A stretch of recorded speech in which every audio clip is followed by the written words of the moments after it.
Good afternoon. Hope you're having a good lunch, a cup of coffee or a Coke or whatever you have, a ham sandwich, and spend a little time with us on our afternoon devotion. We appreciate everybody watching and your participation, and we're going to be doing different things. You never know what we're going to do, so we keep you guessing, but it's all going to be good. And we have with us today Dustin. Everybody knows Dustin, at least from our church and surrounding churches, but Dustin Albright, in case you don't know him. And he grew up here at the church, and he's going to tell, a little bit of his testimony. And then mainly what we wanted to do today was talk about youth ministries and about camp and his vision that he had for camp and kind of what his plans are for this year.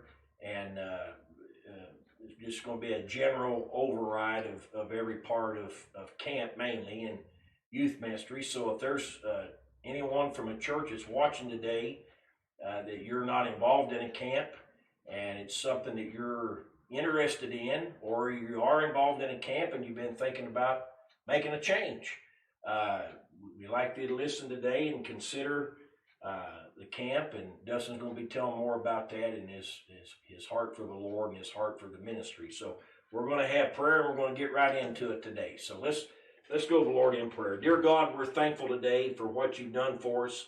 We're thankful for your power, for your might, and for your strength. Lord, how you lead us, how you guide us, how you direct us, Lord, as we go through life's way. And Lord, we're thankful once again for Nick and Noah, Lord, for making this possible, the technology and all that makes it possible. And so thankful for all those that are watching. They've been a great encouragement to us, and we just pray that we'll honor and glorify you today, God, in what's said or done. And all these things we ask and pray, dear Jesus, in your name. Amen. Amen. All right. Maybe just tell a little bit about yourself, Dustin, for people that might not know you, and a little bit of your background, and then we'll get into the camp stuff and all that. So maybe how long you've been saved and things like that. So okay, yeah, I'll follow. Nick kind of wrote us up some questions, so I'll follow the first one a little bit. My name's Dustin Albright. I went to Liberty my whole life. My parents came here, obviously. My whole family's been at this church forever. Was dedicated at this church. You dedicated me, then dedicating our baby whenever we get back from the virus. I got saved when I was 8 at Vacation Bible School. Growing up, my most fondest memories, I would say, were my personal youth group grew most was at church camp and through youth things. So that's kind of why me growing up now and getting older, I've wanted to work with the junior church and the youth, just from knowing how important it is, because that's what my foundation was. That was what I had to hold on through during hard times and where my friends are. And those are your friends today. I don't really see very many of my school friends. I always hung out with our church friends, and that's who I have today. And I'm thankful for that. I appreciate that. And I guess that's why I have the want to work with the rallies and the camps and the junior church like I do. I see the need and the importance, and there's so many people who help in junior church and at the rallies and at the camps. So it's by no means just me, but I like to play the role that I do. It's important. It's a joy, and I love it. It's my passion. I've always told you I go to work for my job to provide for my family, but this is what I enjoy doing. Right. And Dustin, even when he was a young boy, he always had an interest, not just in getting saved, but even after that, he always had an interest in the Lord's work. And I think sometimes, and I want to mention this before we get into camp stuff, the call of God on your life, and I think a lot of times when people think of that, and I'm not going to say everybody, but, a lot of people, when they think of the call of God, they think of, being a preacher or a missionary, something along that line. And that's great. We need that. We need more of them. But that's not just it. I mean, Dustin, he is from a young age even. I remember he would talk to me about it. He feels a call of God on his life to work in the church, and right now it's working with youth, but in whatever capacity that is, I think he would even feel comfortable working with older people, whatever it was. So I think sometimes when we think of a calling, we just think of some think of just but there's a lot more to it than just that. You can feel a call of God on your life to just be involved in a certain aspect of church ministry, and we need that. I mean, everybody can't preach. You got to have other people doing things to keep things going. And Dustin, from a young age, has always showed a great interest in church work and the work of the Lord. And I appreciate that about him. And whatever he does for the Lord, he gives it everything that he's got. And so I wanted to mention that. If you don't mind, Dustin, share a little bit about, I know, your mom and dad was the youth directors, and, I would go with you some of the times to camps. Mm-hmm. But kind of how you sort of felt God leading you to get into youth ministry, with the camps and things like that. Just, it don't have to be, just a general thing. How did that evolve over time? Was there like a certain point that you felt like this is what God wants me to do, or was it just over a period of time? I would say the last couple years of our church camps taking the youth, and then I was more of a youth leader, helper, whatever you want to call it, just assisting and doing devotions at night and staying in touch with the teens, being more of a worker with the youth. At the last couple of camps, I think me and mom and dad, and even you guys and Tammy and different ones who always came with us, we kind of felt like we were settling at our last couple of camps. Not that it was bad, but some didn't completely believe how we did. Some of them, our group was too old to be there, and they really didn't want us there, I guess, just because they're really strict on their ages of teenagers. Right.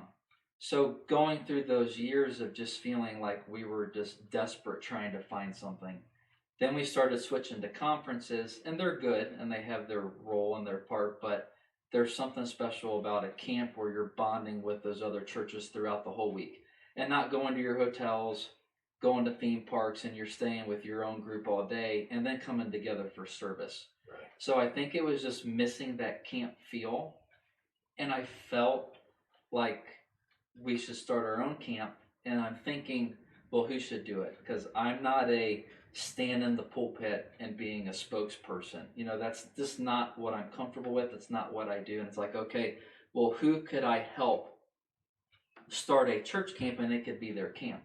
And it's like God just said, you just do it and we'll figure it out. You don't have to do every part of camp to run the camp.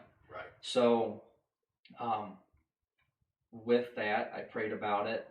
I talked to you and Melissa a lot, and thought about doing a camp in a couple years from now. Yeah. And then I just felt that urgency to do it more, and Melissa had brought up how you guys did youth rallies, and that was not even an idea of mine. I had no thought of doing youth rallies. And Melissa said, you guys did that. It grew interest towards your camp. So I'm like, well, that's a good idea. And we went with the youth rallies. Freedoms came to everything of ours. Fellowships came to everything of ours. Their kids aren't to camp age yet for fellowship. Big Island runs came. Those are the ones who pretty much came to every event of ours. Right. And they came to this first rally, and I think it was a success, and people liked it. I think at that service we had like 225 people at it, which is not about the numbers, but it is, because every number is a soul that you're impacting. That's so exactly right. that is what it is in a way. So we did the 2 rallies, and I'm like, okay, we'll build these up, and in 3 or 4 years from now, we'll start the camps. It'll be at the perfect time for the junior church age that I've been with them since they were 3 and 4. You know, now that my youngest class in junior church, they're now 11, 12. And I'm like, we'll line it up perfect. And 3 or 4 years from now, we'll start the camp. So that age group at our church has it. And God was just like, no, we need to do this sooner. Maybe not necessarily for our church, but a lot of John's age at Big Island Run, a lot of their age of kids coming to the rallies were mid-teens. Yeah. And Freedoms were a lot of mid-teens. And I'm like, if I wait 3 or 4 years from now, they may never get to experience it. And I wanted their churches to have that experience. Absolutely. Whether they like it or not, you know, right. Every church is different. But for us, it's always been special to our church, even 30 years ago. Absolutely. So we started the rallies. That they went good. We did the camp earlier than I was thinking. But the reason we're able to do it is just having such a good group of people who wanted to help. You know, when you're in charge of something in ministry, sometimes there's always people who want to help, especially at our church. Yeah. But a lot of times when you're always asking people for help, you feel like, am I bothering them? Or do they want to? Mm-hmm. You know, anybody will do it, but they may not want to. But the core group of people that I go to on every decision for camps and rallies, you know, I've got my group of 5 or 6 people, which I think everybody should have. Right. That they can put their trust in and get opinions from. That group of people, you know, there's a saying, people do their best work when they're inspired. Yep. And I don't have to ask those people, you know, to help. They're coming to me like, hey, let's do this. Right. You know, what do you think about this? Do you mind if I do this? You know, they want to do it. They're inspired to do it. Right. So that work's going to be so much better. Right. And having that group made it so much easier to step out on faith, trusting in God, trusting in that group that for the first 2 years, you know, we probably had 80 at the first year, but I think it went as smooth and as well as it could have. Yeah. So I'm very thankful for that. And we also have a group. There's another saying, I just heard this quote like last week, and it says, it's amazing what things can get done when no one's worried about who's getting the credit. And it's such a good, it's what I've never heard that before, and I'm like, I really truly feel like I live my life that way, and I'm thankful that I do. You know, it's a gift from God. Right. And but I don't even remember your question. I don't do interviews. This is the first time, but we're just talking. Yep. I mean, we're you know, we got. But that's how it started. Yeah. And then same with that idea of when people are inspired, the work's better. When we went to that camp for the first time, I had a list I was going to bring it in, but it's no big deal. Of camps that I went through and circled, price per person, what they had included from 6 years ago. Mm-hmm. And one of those was Camp Chaff, where we go. Mm-hmm. And it just so happened, you know, 3 years later, it all worked out. We started the camp, that's where we went, but I still have that paper from when I was going through and looking at camps, and everything fell into place.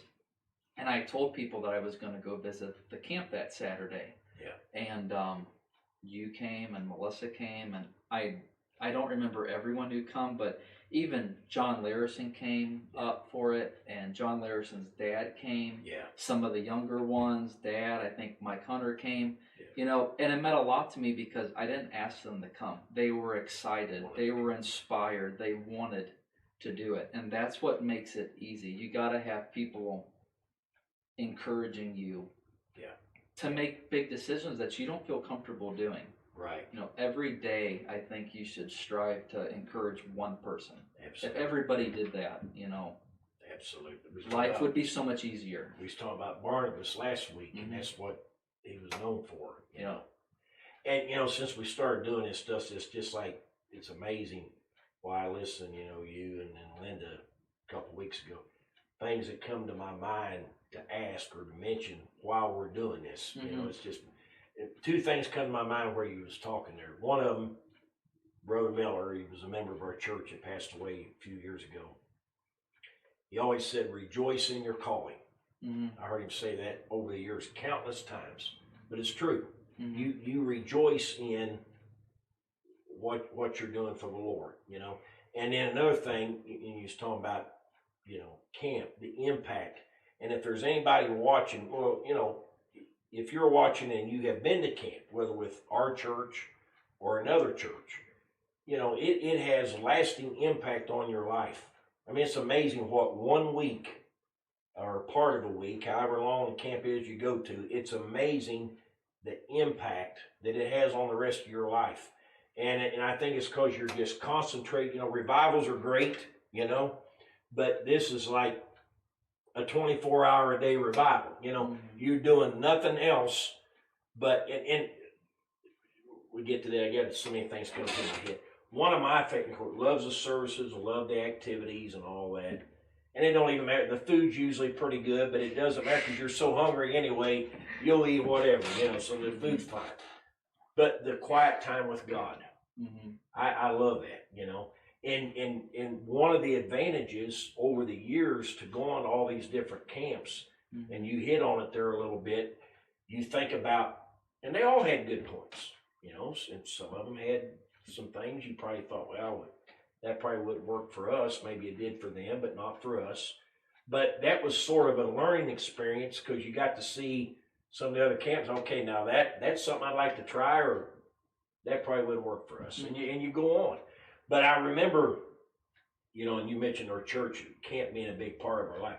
Back in the 70s, when I was a teenager, and I remember Brother Frisbee. He was a pastor over in Akron, and he passed away a couple of years ago. We went to his youth camp, and first time we'd ever went to anything like that, And I'll never forget it. I went to his funeral, and I went to his wife, and you'll have this happen to you, Dustin, as you get older and time goes on. You'll have this happen to you. I went up to her and I said, Sister Frisbee, I said, I just want to thank you. And you and your husband, by you guys doing that camp and our church getting involved in it, it had a great impact on my life, lasting memories that I'll never forget. And I wanted her to know that. And I didn't do it, for her to, pat me on, but it's like, I think she really appreciated it, I just want her to know that.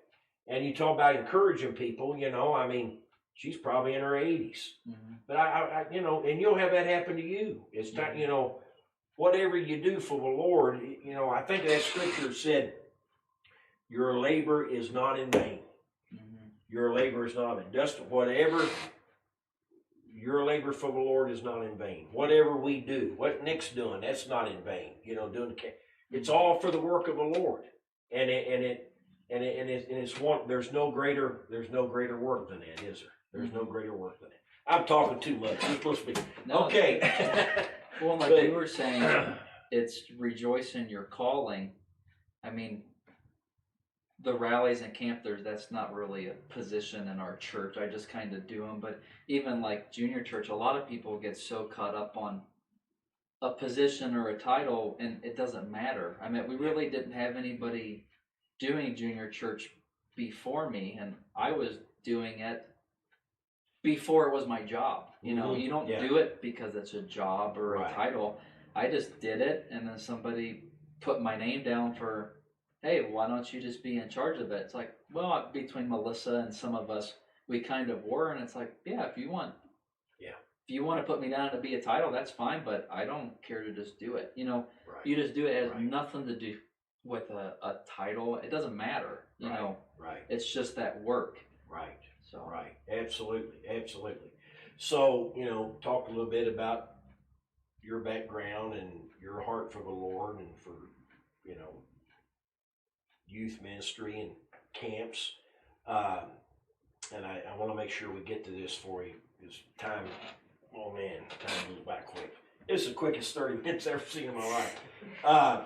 For people that are watching, if you're watching and you're thinking about it, I want you to listen here and maybe tell a little bit about Dustin, what you're doing this year, and then maybe tell a little bit, Lord willing, next year, what camp is sort of like, an overview of it, your plans for this year, and then, because this year is just abnormally, I can't say the word, abnormally or whatever. Yeah. And after this, then we'll get back to normal. So if you don't care, maybe spend a little time on that. Yeah, this year at camp, we're canceling because of the virus, obviously. We're going to try to do whatever you want to call it. You can't do a virtual camp. It's not camp. But we're going to try to provide a service on Facebook. If Nick can get it on YouTube, we'll put it on YouTube also. And it's going to be a whole bunch of different clips and pieces that we're going to piece together into one service. It's going to have some clips from last year's service. It's going to have some clips from a lot of the people who sing in our services, like the Freedom Girls, some of the groups from our church who usually sing. They've offered, we'll do a couple songs. So it's going to be some new songs that people haven't heard, some old clips from last year's service where it's just that good reminder. It takes you back to those services. And then people are sending in testimonies from all of the churches that come on what, a specific moment in camp that has really helped them or stuck out to them as kind of our testimonies. We're going to have a little slideshow at the beginning on Monday for what we did last Monday to kind of help people get a feel for camp. And it's mostly just to let these kids who come to camp every year, they get to relive those fun memories. They get some new stuff from the songs. And then Brother Joe's preached 4 messages from his house, and he sent those in. Awesome. So we're going to kind of piece them all together and make a whole, probably around an hour, hour and 15-minute service every night. And we'll post them every night the week of camp when that service would start. Right. So it's not camp at all, but I'm just hoping the goal of it for me, it's a lot of work. It's a lot of talking with the other churches. Everybody's having problems uploading the videos because they're too long, so then I got to bother Nick, and he's probably mad at me, but trying to figure out how to get all this together.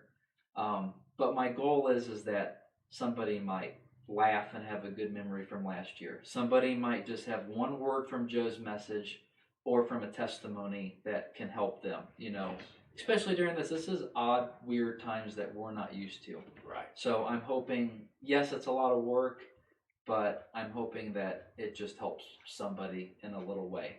Absolutely. Absolutely. And then next year's camp, I don't have the dates yet. It's usually around the second week of June. I believe Joe will be coming back and preaching, and he's phenomenal to me. I hadn't heard him since I was 17 out of camp. Haven't heard one thing from him. Facebook wasn't really big 10 years ago, from 17 till I was 27, now 31. But I was praying about somebody for a camp. He came out of left field. Haven't heard from him, seen him, anything about him since I was 17. And I kind of talked to you about it. And I'm like, well, we should probably make sure he's still a preacher. We don't know him. And we believe in the King James Version. And, I know that's what he was then. But sometimes people change at different churches. But that was important to us and important to the churches that attend our camp. But he came, and he's phenomenal. He's up at 7 in the morning with the kids, helping them, talking to them, having fun with them. He's in the devotions with different churches at night at 11 o'clock at night. He's preaching. Yeah. He keeps in touch with some of these kids throughout the year. Yeah. He just does a really good job. And me hearing from these kids, at the rallies and camps, sometimes I don't get to talk to the people who come to the churches, and I feel bad. Yeah. Especially the people who, I can't think of their church's name. Tim Birch is their pastor. Oh, yeah. They've came up. Gospel Mission. Yep. Mm-hmm. But them and Shelby and Frederickstown, they're all these churches. They come, Aaron Boggs Church, and I don't get to talk to them a lot at the rallies and even at camp because you're just busy. Sure. And I'm not the greatest at running the camp, so I'm like a chicken with my head cut off, trying to keep everything in line and organized. But I hear throughout the year the people in our youth group saying, Joe sat down and talked to me during game time or during lunchtime, but he does great at camps. I would really, I'm really happy with him. I'm glad that God led us that way. But back to where I was, I didn't know of Joe. I found his wife on Facebook. I sent him a message to say, hey, I don't know if Joe still preaches. I'd like to talk to him. And he was like, I would love to come. Tell me the week. And he's been here for the last 2 years. So sure is. The day pretty much starts real quick. We do a devotion. We have breakfast. We do like games with the teams where all the kids kind of get to mingle. We have a time alone with God, which a lot of kids, when you're reading it on the schedule, you're like, oh, that sounds boring. But a lot of the testimonies that I'm getting in for this video that we're doing, the impact that has on people, it's amazing. It really is. So the time alone with God, I think, is a great part of camp. We have our morning services. We have free time where we've got zip lining and go-karts, and they've got rock climbing, and they got a huge in-ground pool. It's probably bigger than an Olympic-sized pool. Oh, yeah. It's got diving board, water slide, basketball court. So it's a blast, and we try to have a good balance of a lot of fun with the seriousness also. Right. And then at nighttime, even for the kids, the highlight is that Sunday night service. People from the visiting churches come in for the service. Right. And we do snack shop and have a fun game at night, whether it's Family Feud or glow in the dark, capture the flag, or whatever we do. It's always fun. Absolutely. Silly songs with Brandon and Jared, and they sing "I Just Want to Be a Sheep" and those fun times. And it's all important. Yeah, that's what I was gonna say. It's all important. And the snack shop, seeing one of my favorite parts is being back there after service, because service is done, and I'm like, oh, phew. Everything went good. The night's kind of over. Yeah. But seeing everybody working together in the snack shop and just the joy that they have. Yeah. I love to see a group of people get together in one mind and one accord, how we always say in church, and really just have fun doing something that has nothing to do with us. It's just for God and for these teens. That's exactly right. And we do our nightly devotions at night with your own individual churches in your cabins. Right. And that's a lot of time, a very powerful time too, with your individual churches, because a lot of the youth really open up. Or maybe they didn't feel like coming to the altar or saying anything during service, but that night they feel more comfortable. That's right. And that's always a really good time too. So the whole day's just good. I mean, it really is. And the time flies, doesn't it? Oh yeah, and you're exhausted. It's You're exhausted. The first year I was so sick. I remember that. And then the second year, Twyla's my wife. She's a week overdue, to deliver a baby. Yep. And if I don't hear from her every 10 minutes, I'm like, oh no, where is she? Yeah. What's going on? You're worried. Is she on the floor somewhere? And having the baby, and oh boy, I'm in trouble if that's happening. So, but it's all worth it, and it's all good. And for my wife to do that, it makes me appreciate her, and it shows another example of she sees the importance of camp. Absolutely. How vital it is and how important it is. Yeah. So maybe next year, Lord willing, it'll be I don't even know what normal. I don't know if we know what normal is anymore, but maybe it'll be normal next year. But who knows? We still enjoy it anyway. Well, my grandma tells me we cannot say the new norm because she say doesn't like new norm. We're going to go back to the old norm. The old norm. And that sounds good. We will, and it'll be good. And this year, I was excited. The church down in West Virginia that Tim Birch is the pastor of, they were coming. Yep. Victory Chapel was coming, and then Freedom and Big Island Run and our church. Right. But next year, I'm hoping, please come back next year. There you go. And we're going to have 10 or 11 kids from our church that are going to be 12, and they're going to be able to come. First time. So that'll be special for them. And they'll grow into it. I think they'll have more impact when they're 15 and 16 more than 12 and 13. Right. But it'll still be good for them. Absolutely. And they get to grow up with it, and they're so excited. When I go back there and teach when I go back and teach in junior church, Tori, Matt Wyatt's daughter, she's like, well, when can we go to camp? I'm like, when you're 12. She's like, but I'm 10. I'm like, well, then you can't go yet. And she goes, well, why can't I go? That's stupid, Dustin. You're in charge. You can go. And I'm like, well, you can't go because you got a bad attitude. Just joking around with her. We have a unique relationship. But they're so excited. But that's what you want. If your kids aren't excited about church, once they're teenagers, they're gone. That's exactly. You gotta find ways to keep them. Exactly. Train up a child the way they should go, and when they're old, they won't depart from it. So it's, if so repeat this again.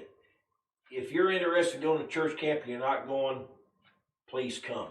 And if you're going to one, don't mean to proselyte here, but if you're going to one, and you're maybe not satisfied, you're thinking of trying something different, give it a try. Get a hold of Dustin and get a hold of the church. We'll make sure we get you in. My goodness, time goes by. How would you, okay, sum it up, Dustin, close it up. What would you like to see in the future with camp, okay, in the future, now if God carries this coming? Some dreams. I would like to see it grow more, because I want these churches to be able to see. I think there's a big need in this area for church camp. I mean, a lot of the churches that we associate with and go to their revivals and they come to ours, they don't really have a camp, or maybe they've had a bad experience at a camp, or maybe it was too expensive. I'm at our camp. They provide us a really good price for what they're offering. Right. And I feel like it's very affordable. And if it's not, like, work with us. If pricing's the problem, like, we'll figure it out. We're not out to make money. Our church, none of us make a dime on this. All the profits just go to our youth rallies. Yeah. I can pay them off. Right. Right. But yeah, if you're interested, we'll have a fall youth rally this year. We'll have a spring one next year. It's not always at our church. It's just kind of wherever. We've had other churches host them if they've got the facilities, to hold the crowd. But we would love to have you come. You can message me. We have a Facebook page. It's All In Ministries. If you look on that, you can see our services from past rallies and past youth camps. That's where our services for this year's camps will be on. But you can get on and look at that page. And if you have any questions, get a hold of us through Facebook or call the church, and somehow you can get to me or somebody who works in the camp, and we can answer. But yeah, we'd love to have you come this year. We had 5 churches that were supposed to be there. And I hope it keeps coming, and I hope the other thing, a dream that I would have, I hope that nothing ever gets between our group of churches, because it's so important.